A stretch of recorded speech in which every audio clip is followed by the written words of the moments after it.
Hello,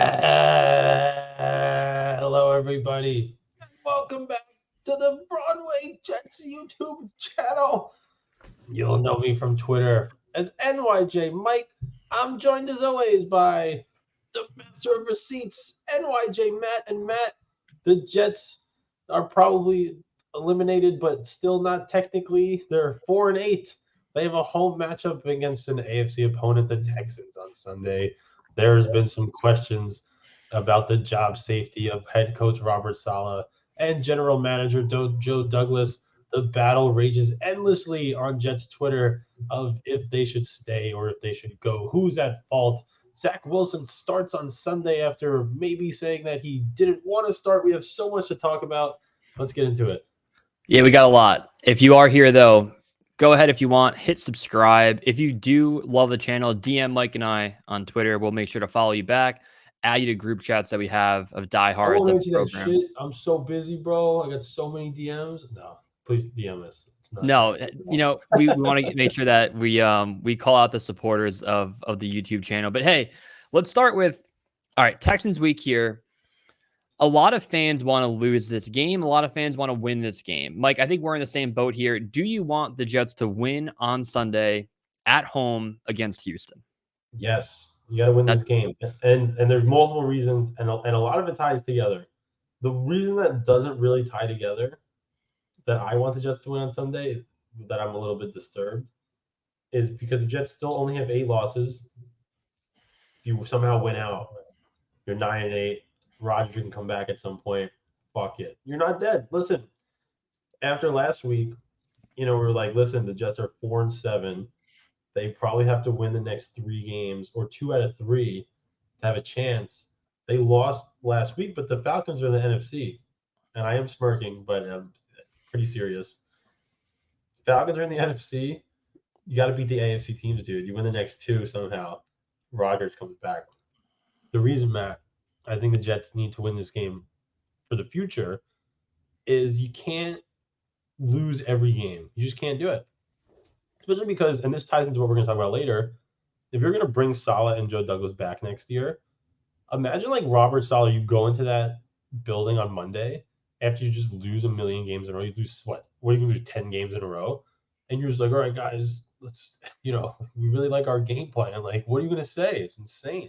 You made the point in a previous episode of the fabric of the team, like the culture that you're looking to build. You don't want to be a bunch of losers. And look, my take has always been, however you want a fan, I might disagree with it, but do your thing. So if you're saying, Matt, the best thing for the future of the team is that we lose out, get a top 4 pick, I hear you, man. I get it. I think the Jets are too talented on defense, and I think their offense can't be historically this bad that they're going to regress to the mean a little bit and win 2 games down the stretch. I'm with you. I'd rather them try to win out, because even if you win out, I know it's tough to win 5 in a row, but what if you win 2 in a row and Rodgers comes back? Like, that could happen. And at the end of the day, it's out of our control. We want our team to play well, or some fans want our team to lose. All I ask is that you don't attack the players on Twitter, because in 2020, when the Jets won that game, people were killing Braden. Man, the Jets were so happy they didn't go. Oh no, sorry, this is the Rams game. Right, and if the Jets didn't want to go 0-16. So like Mekhi Becton's tweeting out, "Let's go," and he gets like 90 replies of people saying, we didn't want to win that game. What the F? And it's like, hey, don't go at the players. They're always going to play hard and play well, or try to play well. So, Mike, 5 games to go. It makes the entire year, the year itself is a failure at this point. But maybe you make a cool run. You win 2. Rodgers comes back. Something could happen. Call me delusional. Whatever. Well, we're still not technically eliminated. So to that point, once we are technically eliminated, then it's absolutely a failure. Yeah. No, that's fair. And I want to talk a little bit of the draft at the end of it. But let's talk Douglas and Saleh, because tied at the hip starting in 2021, right? The 2 of them together. And if you look at their era, I don't think I've ever been as down as I am on the 2 collectively. Now, when they traded for Rodgers, that's the highest I've ever been on them because they got him. But then we've talked enough about, hey, get a quarterback 2 in the, you wanted a veteran quarterback. That's all you wanted to do. And then you got one. He got hurt and you did nothing about it. And then every press conference, Mike, Saleh just throws out word salad and just vomits out random coach speak, and it just doesn't sound confident. It sounds like he's trying to play to the media, but trying to make it doesn't feel like a head coach. And I've never been as down as I am on both of them. I want to see how you feel. Yeah. So when Woody, there was I don't know if it was an article or Woody Johnson just straight out said, maybe Hughes tweeted it out, that the Jets' thinking was that they were top 8 in Super Bowl odds before Rodgers got hurt, and you felt really good about the team. And in that, for that reason, Salah and Douglas will be back in 2024, which I agree with.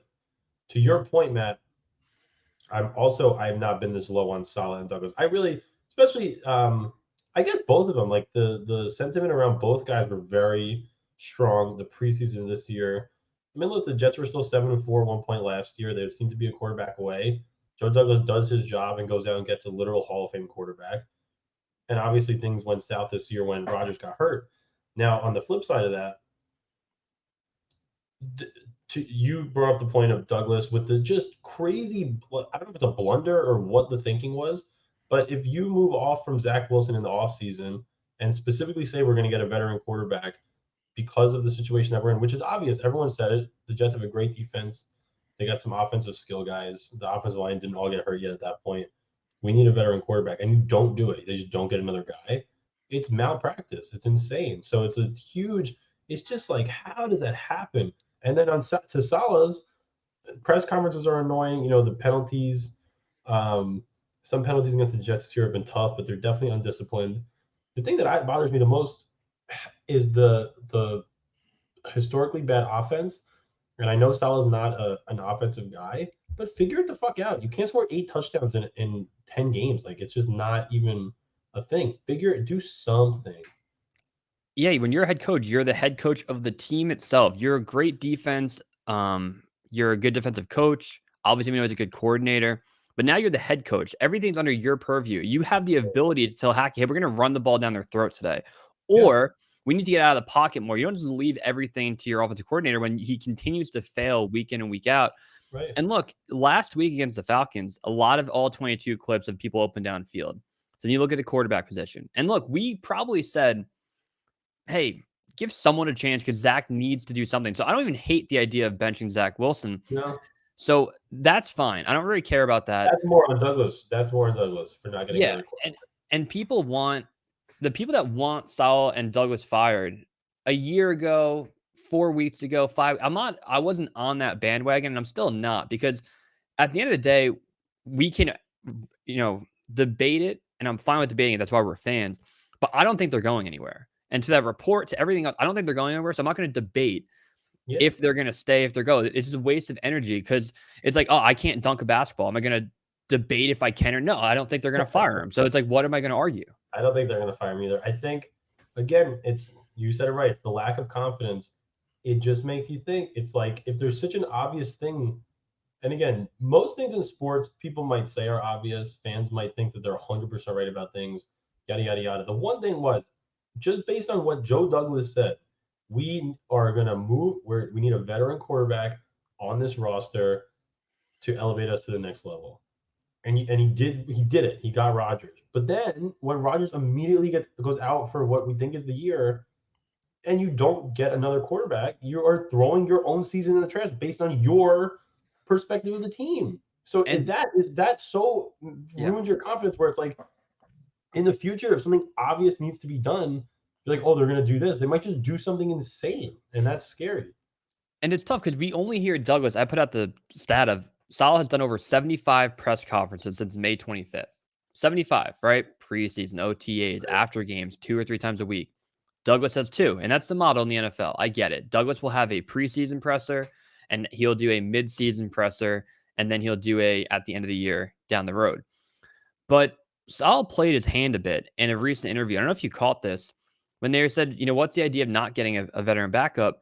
He goes, well, the idea is we thought if something happened to Rodgers, it might happen week 6, 7, or 8. And at that point, Wilson would have a month and a half, 2 months behind him. Saying that out loud, that's the philosophy of him and Douglas together. And that is a malpractice. You It doesn't even cannot, make sense. you Because like it's not that The guy's Zach been on the team Wilson is for 2 years also. Yeah. exactly. He's not a 21-year-old first-time rookie. That is a different scenario. He's been in the NFL now for 2.5 years. He has 30 starts under his belt.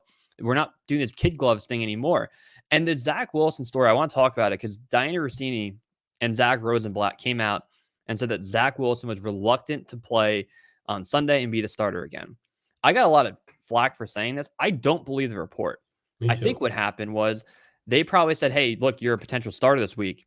And Zach probably voiced frustration internally to players and saying, hey, look, I get it, I haven't been playing well. The day he was benched, he said, I get it. I'm not putting up points. I gotta be benched. But they didn't just bench him, Mike. They made him inactive for the second time of his career. You can't even touch the field. You're an emergency quarterback. You're in street clothes and at the end of 2022. So Zach was probably like, they were done with me. I'm probably gone next year anyway. Now they want me to come back and, it's kind of bullshit. And that doesn't mean he's reluctant to play. It means he's frustrated and feeling the fire. So I do think it's a bad story. I think you can take reluctant 9 different ways. And I think it's unfair to Zach that they did that. But yeah, if Zach said, I don't want to play because I don't want to get hurt, enjoy waivers. You're not on the team anymore. It doesn't even make any sense. Because look, if Zach goes out and somehow throws for 300 yards next year, he can make millions of dollars. It doesn't make any sense. This is an unbelievable opportunity to be a starting quarterback on any NFL team. So I saw it and I'm like, this is the dumbest shit I've ever read. Don't feel like doing this whole circus media bullshit. I'm not even really getting involved in it. So yeah, okay. Sean McDermott then took the headline yesterday. Just Sean McDermott stuff is a very not funny topic, but the funniest thing of all time. The memes that came out of it are just unbelievable. And what bothered me about the Sean McDermott thing, do I want him to lose his job? No, he's not going to get fired. It's like when people are like, oh, the NFL should suspend Jamal Adams for coming at Connor Hughes. No. But what I can say is his apology was garbage, and the Buffalo Bills media treating him with kid gloves of how have you learned from this experience? They say we give you credit for coming out here and speaking to it. The question they should have asked is, you didn't use a 9/11 analogy. You used Al-Qaeda as your base of communication. Like, ask that question because his apology, Mike, never mentioned that. He said I used a bad analogy around that day, and then the ability for him to say, I lost a good family friend on that day, and then he said it 3 different times where he's like, I'm allowed to say it because bad dude, Sean McDermott's an asshole, fuck him. But yeah. Just to be clear for people who weren't following the story. Sean McDermott, what he was doing a pregame speech or a halftime speech in 2019 preseason. This is a preseason game. In 2019, in August. He's a bad guy. What is he doing for the regular games? What's even more evil than that? Yeah, but he made comments that Al-Qaeda was very prepared. It's worse than that too. Like communicate. Yeah. Not good. But the point around, I forgot how he took the media away from Zach Wilson. It's bothersome too though, because now it comes to Robert Saleh goes, Zach is at his best when he rips it, when he throws the ball, when he doesn't think. So dumb. And I get early on what you want to, be a part, play boring football. Again, that was like in his 25th start. Like, what this kid can do, and you didn't build the strength of the offense around him. And you have to they talk about pivoting because now he's a different quarterback than Rodgers. It's all lame excuses. Do something with it. What's annoying to me, Matt, is I think when stuff like this happens, where it's just like stupid nonsense, especially in this case, I think a lot of people now are going to have the revisionist thought that the Jets coaching staff completely destroyed Zach. And I think it's more this time that Zach sucks than the coaching staff, especially because I think Mike LaFleur is a normal offensive coordinator and not like if it was just Hackett, I'd be like, good Lord, dude, like it's been bad. And look, guys were running open last week, fine. The season, it's been a disaster, obviously. But I think it's more on Zach that he's just not that good. To double down on that, it bothers me. People will compare in 10 years Sam and Zach and how the Jets failed both of them, and you put the rosters, they're not comparable. But I tweeted out on Monday Night Football, and I said, look, Jake Browning's out here doing fucking 300 passing yards, 3 touchdowns, Bailey Zappi last night. Like, why? And then multiple people, well, the Bengals have a better offensive line and Chase and Mixon. And I said, if I were to ask that every Jet fan, 100 Jet fans, would you rather Chase, Mixon combined or Garrett and Hall combined?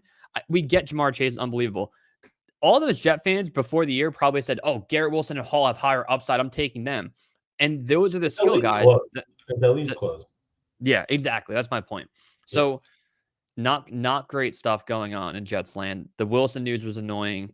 I think Salah's press conferences have been garbage.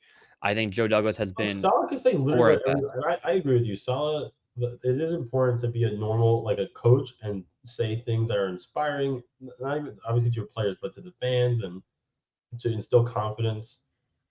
It's just like the offense bothers me so much because you have to, as a football guy, be able to figure out how to score more than 6 points a game in 2023. You just have to do it. You have to do it, and a lot of it's on Hackett too. But the good thing, Matt, looking at 2024, this is another thing. You made a great tweet, and we've been talking about this, where the blueprint for the Jets is very obvious moving forwards in the offseason. You need an People offensive disagree with that tweet. There's like 100 replies on it too. It's unbelievable. You need an offensive, like maybe 2 offensive linemen and a wide receiver, and that's pretty much it for the whole team. Veteran backup, like Tannehill. Better backup. Yeah, exactly. So, and you could obviously upgrade other guys, tight end, whatever, but like you don't need more than those things, and they just have the assets to do that. So now it goes back to if Joe Douglas going to do normal things? Like sometimes he does great things and has an unbelievable draft, and he'll sign some undrafted free agents who are great, and he'll sign Quinn Jefferson, who's had a great year for nothing, and he'll get DJ Reed for a low value. Or is he going to be insane and they just have an obvious need and just not address it? Similarly to this offseason, where he tried to get Odell Beckham Jr., never got another receiver. He tried to trade for Devontae Adams, did not get another receiver. He tried to sign Orlando Brown, the tackle, did not ever get another offensive lineman. So it's just odd stuff. I think the Jets are going to be in a good spot, and Rodgers coming back nullifies almost all of our problems on offense, as long as the offensive line plays. Even if Hackett's a moron, who cares? Yeah, and we've been a pro, hey, sign Carson Wentz YouTube show for a while now, and I always made the comment of people are always saying, oh, he's a meme. He's like a joke on Twitter, right? Yeah. We've talked about too how like in 2019 we were like we don't want Andy Dalton to start that Bengals game, and they're like, who cares Andy Dalton? We're like, he's a serviceable quarterback. What bothers me the most is the Carson Wentz signing didn't happen because they didn't want Zach to feel bad. They didn't want pressure behind him. They wanted him to let loose, and if they had confidence in him, maybe that's where they thought the best path forward for the team was. We did not think that was. And when I tweeted that if they got Carson Wentz, they're in the hunt right now automatically. Yeah. It got like 200 likes and like one person disagreed. So I'm happy fans are seeing that. But Douglas and Saleh, you have one chance at this. Your one career, you have put 3 years now on Zach Wilson. And yes, you put this year on Zach Wilson because you had a chance to get it back up. So you spent 3 years of your career. That is all Saleh's had so far. And Douglas had 2 other failures, and his best year ever was with the worst roster, or a roster that wasn't built by him. So I give them no sympathy right now. They've owned this. And then, Mike, before we jump, anything else? Because I want to talk a little bit about the upcoming draft. We'll do whole videos on it later. Yeah. Well, but I think there's a debate going on right now around the draft. But real quick, you said you have no sympathy. I agree with you, and I have no sympathy for Zach either. He's had ample opportunities to start. He got benched in back-to-back years in must-win games for Chris Streveler and Tim Boyle. Inactive, benched. And you could argue with the decision this year. I would have benched him both times. I would have started Trevor Siemian this year, or I would have fucking had any other quarterback available before that. And then, by the way, Joe Douglas goes out and signs Brett Ripien for no reason. The fuck is that going to do? Maybe they could try to audition him to be the number 2 next year for cheap, but give me a break. That's to your point. So it's no sympathy. They had the chance to do everything right. They built the great defense. You just had to figure out a way to score 17 points, and they couldn't do it. It's sick. They couldn't do it. They couldn't figure out how to score 17 points a game, and then you're in the playoffs. So stupid. What a waste. It's so infuriating. And especially when you say it at the time. Aaron Rodgers gets hurt. Who are we going to get? Nobody? Mike, How? you can go through every year. Yeah. I don't think I ever felt the Jets wasted a year. Even 2016, they ran it back with the guys we wanted, and it didn't work out. Yes. And even 2022, we were 7-4, Yeah. right? We didn't play well enough with the roster we had. You're not going to make sweeping changes in week 13, week 12, and figure out what you're going to do at quarterback. Mike White got hurt. Zach Wilson. I don't think they wasted 2022. Does it suck ass that they didn't make the playoffs after being 7-4? Absolutely. This is the first time where I'm almost sick to my stomach. I really feel I'm more like mad they at the Jets set this the time season than on fire. yes. I'm usually sad and disappointed. This time I'm mad at the Jets themselves because they're assholes. I was also mad when they traded Darnold, but that I wasn't as sure about. This one is like the Dar when if the Jets wanted to literally thought that Zach Wilson was going to be great, you can get rid of Sam and draft the quarterback. I get it. This time I don't get it. There's no explanation. And Matt, I tweeted out. I think my top 5 most disappointing seasons since like call it 2000 because we'll omit 1999 because we were too young. This year was number 1, and then I had 2011, 2012 was on there. Where again the Jets, it was just the end of the Rex Ryan era. They tried. They had pretty much the same team. They made some moves people don't like Braylon leaving. 2008 was on there with Favre, but that's QB injury, just like this year. And 2016, of course, 2016 killed us. That was after the Jets go 10-6. You bring everyone back.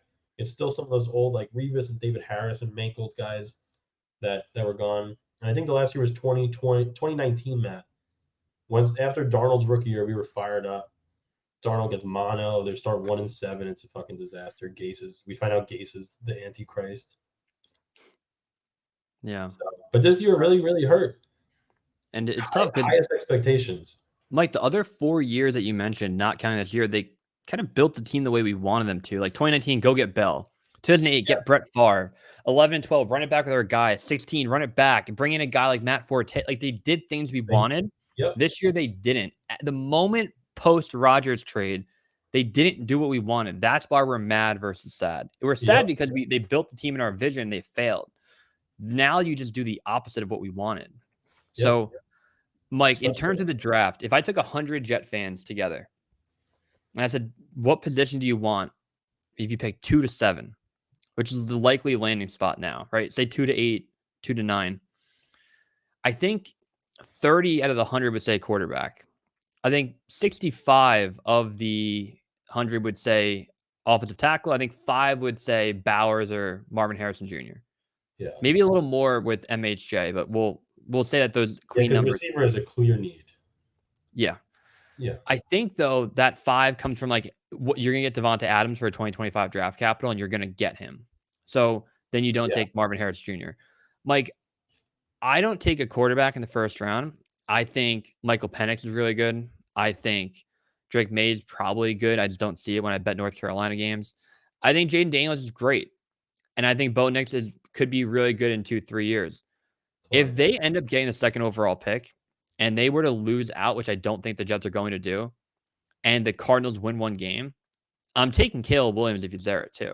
I'm just doing it. And I know that I think you give me the reason why no first, and I'll tell you why I would. Any other scenario, Mike, I'm taking tackle. Tackle. Yeah. Joe Alt, Olu Fasano, welcome to the Jets. You're the starting left tackle. Try to bring Mekhi Becton back as right tackle. AVT, Tittman, Tomlinson, your offensive line is really good then. But tell me why not Caleb at 2? Yeah, well, that's one reason. And number 2 is you got Aaron Rodgers the beginning of this year with the expectation to win a Super Bowl in the next 3 years. So you're trying to do that. Do it. Try to win the Super Bowl. That's drafting a guy to be your backup quarterback with the second overall pick is not trying to win the Super Bowl. So I am going all in because the Jets already have a good young foundation. And you could draft a quarterback a little bit later. Fine. But I'm not using the second best asset in the offseason for any team on a quarterback when we have a quarterback. Not doing it. I'm all in. I get that take. I like that take. I hate the take of people saying, Well, he went to USC, and other USC quarterbacks haven't been good, so we Means can't. absolutely nothing. It's, We're all the Wyoming quarterbacks. Like it's the worst. It's my least favorite take ever, and people are brainwashed to think that. It's crazy. So, in that scenario I laid out, if you can plug in a tackle like you sign David Bakhtiari, or something happens where you can build an offensive line that you think is serviceable, that the isn't reason I'm going going to keep disagreeing with you is because to. Yeah, yeah. we only have so many assets. I want every available asset into improving this team for next year. Every single one, all of them. And whatever money you don't use to sign guys, re-sign all these maniac defenders. I'm telling you, because again, you could sign David Bakhtiari, you could do this, you could do that, combine all of the power that you have and put it. We have Matt, we only have a small chance to win. And the team could be great after that. Like Rodgers could play, they could figure it all out. They could be great. They make the playoffs a couple times, not win, whatever. When Rodgers leaves, the Jets could still be in a good chance to be good after. It doesn't have to be a disaster after.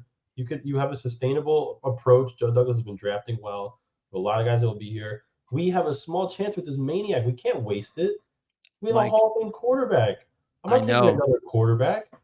I changed my tune right now. If I think the Jets take all right, Hackett's gonna come back, right? You're pretty confident in that. Yeah, sure. I just don't feel on the offensive side of the ball. I get if you get a tackle at 2, it changes things. I'm very pro tackle at 2. I'm not asking for Drake May. I'm not asking for Michael Penix is always hurt. I understand why specifically But Mike, Caleb Williams. He's Caleb Williams generational. is, and people are like he paints his fingernails and he was like crying after a game. I And he I could get it. also suck. I see a path forward where if Aaron Rodgers is healthy and you have a blue chip, the top quarterback prospect in 5 years, and they're not all going to hit. It's like in Game of Thrones, a Targaryen's born, you flip a coin, and they're either good or bad. That's how it is drafting quarterbacks in the first round. I just see a path where if the Jets are lucky enough to get 2, the worst year ever, Mike, like we blew it. We went 4-13. This is fucking horrible. Yeah. I want to feel good about something. And that good something is a guy that can sit behind Rodgers for 2 years. He's an unbelievable prospect. If Rodgers goes down, you have someone that can immediately come in, not some random veteran backup. I like that path. It's not going to happen, though. And we're 27 minutes in. If you guarantee me that Caleb Williams is like a amazing quarterback, I have to say yes. But it's not a guarantee. Rodgers came here and put everything he has into the team. He behaved. He was not annoying. In fact, he was the opposite. He was a great leader. He tried to come back in the same season from an Achilles tear. I'm not drafting a quarterback first overall in his face. I'm not, or second overall. I'm not doing it. I'm taking a left tackle. I'm saying Rodgers, play for fucking 3 more years. You have now a brick wall in front of you. Now the money that I didn't use to get your friend Bakhtiari, or maybe you get him also, I'm going to go out and get a better left guard, or I'm going to get a better tight end, or I'm going to upgrade. I'm going to get 2 receivers. I'm doing it. Every single thing is pushed into, because it's not just probably going to be next year. Rodgers looks, maybe he'll play 2 years. It's a long time, Matt. I agree. And look, I agree with your take. And I'm honestly like 55-45 on it because you could also take 2 and trade back.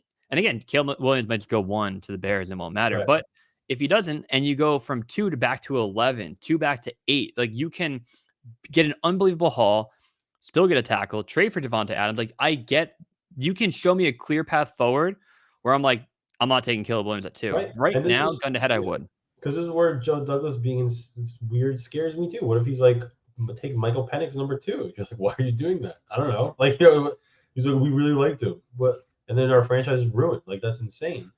So, give me a brick wall, because man, that line is so good. I don't know exactly what Lakin's contract situation is, but he restructured. He's obviously not worth the money he's being paid, but he could be the 5th guy. That's a real offensive lineman. Joe Alt, Lakin, Tippmann, AVT, and Becton. You said it before, and then you get 5 real backups. Spend every dollar, every single thing, and then you have to start resigning these guys soon too. So we're gonna have a lot of time to debate it. I'm very much looking forward to seeing where they land, where they're at, and then you can really have a good debate. Because if you're 6, I'm very concerned. If they end up having like a 6-11 year, you need a couple quarterbacks to go.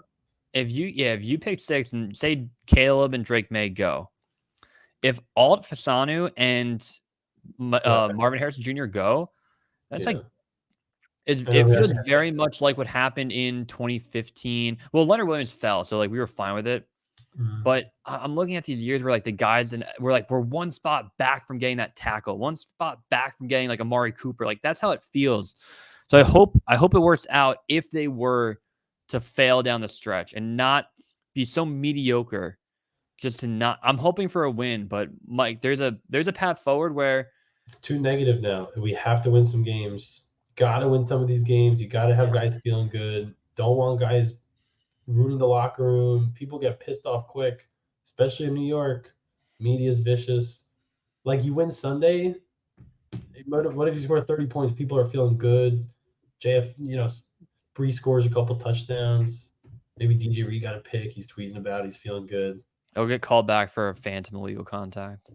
It's actually insane officiating. I forgot how bad the officiating. We didn't talk about the Falcons game at all. I forgot how bad it was in the second quarter. But we talked about it too, Mike. The officiating was horrible.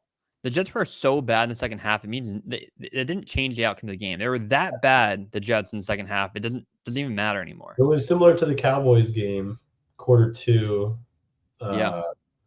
There was a couple calls that went the Cowboys' way, but then the Jets, they didn't deserve to win that game, and they didn't deserve to win. You're right. It's very frustrating. You can't figure out a way to score 17 points.